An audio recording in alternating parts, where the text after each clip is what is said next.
श्री गणेशाय नमः। श्री सरस्वत्यै नमः। श्री गुरुचरणकमलेभ्यो नमः।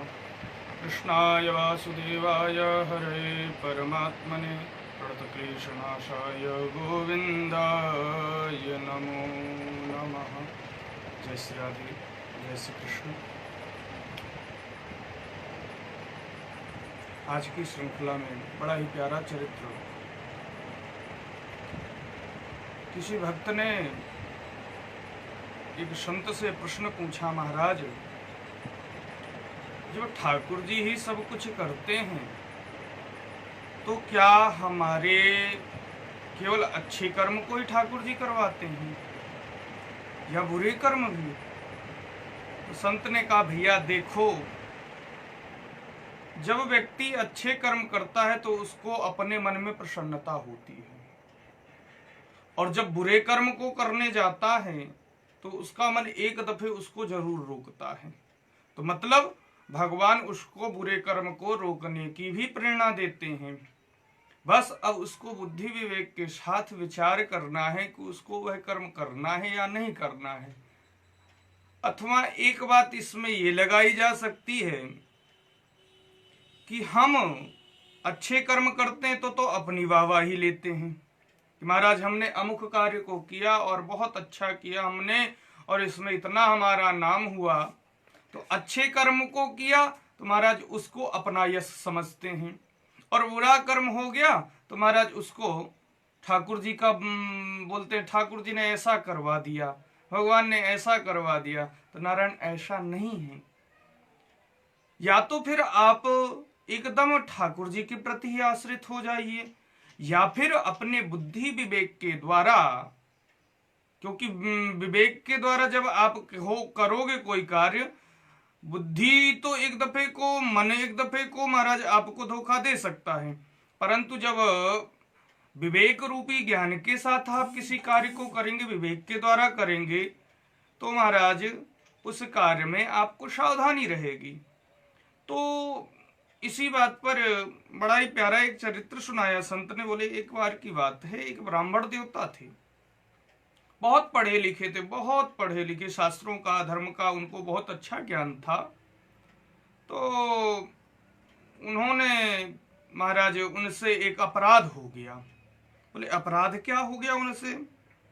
बोले, एक बार की बात है, वो बड़ा ही सुंदर अपना बगीचा उन्होंने बनवाया, बड़ा ही सुंदर मंदिर बनवाया, बहुत सुंदर सुंदर फूल आदि के वृक्ष लगाए।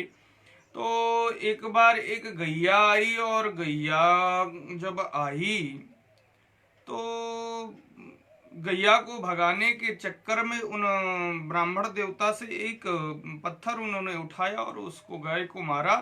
तो गाय के ऐसी जगह लग गया जिससे गाय के प्राण निकल गए। अब महाराज जब गाय के प्राण निकल गए तो गौ हत्या सामने आई विप्र देवता के। विप्र देवता ने बड़ी चालाकी दिखाई, अपने शास्त्र का ज्ञान दिखाया। बोले, महाराज इस शरीर में तो सभी अंगों के देवता अलग अलग हैं, जैसे कि नेत्रों के सूर्य चंद्र हैं, ऐसे ही हाथों के इंद्र देवता है। तो महाराज इसका अपराध को तो इंद्र ने किया। गौ हत्या इंद्र के पास गई। इंद्र ने कहा, आप थोड़ी देर ठहरिए, अभी इसका निर्णय हुआ जाता है। किसने किया है इसका निर्णय अभी तुरंत हो जाएगा। तुरंत एक बढ़िया सेठ का बढ़िया भेष बना करके इंद्र देवता आए हैं, और ब्राह्मण देवता की बड़ी ही सुंदर सुंदर तारीफ करने लगे। अरे वाह महाराज, आपने कितना सुंदर उद्यान बनवाया है, कितना सुंदर ये बगीचा बनवाया है, कितना सुंदर मंदिर बनवाया। और पूछने का प्रयास किया कि महाराज आपने बनवाया या किसी आपके जजमान ने बनवाया?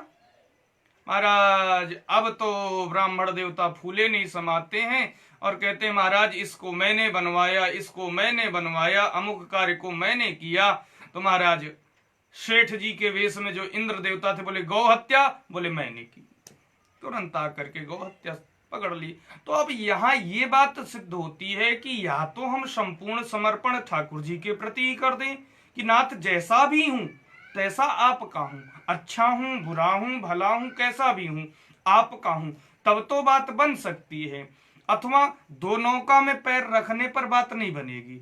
एक तरफ हम कहें कि महाराज अच्छे कर्म करते हैं तो हम करते हैं और बुरा करवाते हैं तो ठाकुर जी की माया करवाती है। नहीं, आप समर्पण एक तरफ रखिए, या तो ठाकुर जी को ही समर्पित कर दीजिए या फिर अपने ऊपर ही सारी बात ले लीजिए।